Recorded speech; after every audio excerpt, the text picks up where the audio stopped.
High. তো তোমাদের কিছুদিন আগে জানিয়েছিলাম না যে পিজিতে থাকতে প্রবলেম হচ্ছিল, স্পেশালি খাবার দাবার নিয়ে। ডেলি রুটিন ম্যানেজই করতে পারছিলাম না, রোজ অর্ডার করে ফেলছিলাম। আমরা জেনারেলি পিজি বা হোস্টেল নেওয়ার মেইন কারণ থাকে যেন খাবারটা রেডি পাই, ঘরগুলো পরিষ্কার পাই, কিন্তু সেটাই ওখানে হয়ে উঠছিল না। তো ফাইনালি আমাদের একটা ফ্ল্যাট খুঁজতে শুরু করতে হয়, আর সেটাও আর্জেন্ট। তো লাকিলি আমরা একটা খুব ভালো ব্রোকার টিমের খোঁজ পাই, যারা কিছু মাত্র ফ্ল্যাট দেখাতে আমাদের ফ্ল্যাট পছন্দ হয়ে যায়। এত দারুণ লোকেশন প্লাস এত ভালো ফ্ল্যাট, বাট যে ফ্ল্যাটটা পছন্দ হয় সেটা ইমিডিয়েটলি অ্যাভেলেবেল ছিল না, আর আমাদের পিজি থেকে 1 তারিখেই বেরোতে হতো।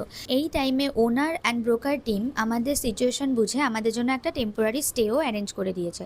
অনেস্টলি এই সাপোর্টটা আমাদের খুব ভালো লেগেছে। এর আগে আমি জবের কারণে কলকাতার বাইরেও অনেকবার শিফট করেছি, প্লাস কলকাতাতেও করেছি। আর শুধু এখানেই শেষ নয়, ওরা শিফটিংয়েও আমাদের অনেকটাই হেল্প করেছে। আর এতদিন পিজিতে থাকার কারণে কিছু এমন ভালো বন্ধু পেয়েছি যে যতই ডিফিকাল্ট সিচুয়েশন হোক না কেন, একসাথে থেকে আমরা সমস্ত কিছু ঠিক ম্যানেজ করে নিয়েছি। বাইরে থেকে জব করি কি পড়াশোনা করি, শুধু একটা রুম পেলেই হয় না, এমন একটা জায়গা দরকার যেটাকে দিনের শেষে হোম মনে হয়। আপাতত আমরা এখানেই আছি, আর একসাথে সবাই থেকে আমাদের মনেই হচ্ছে না যে আমরা বাড়ির বাইরে আছি।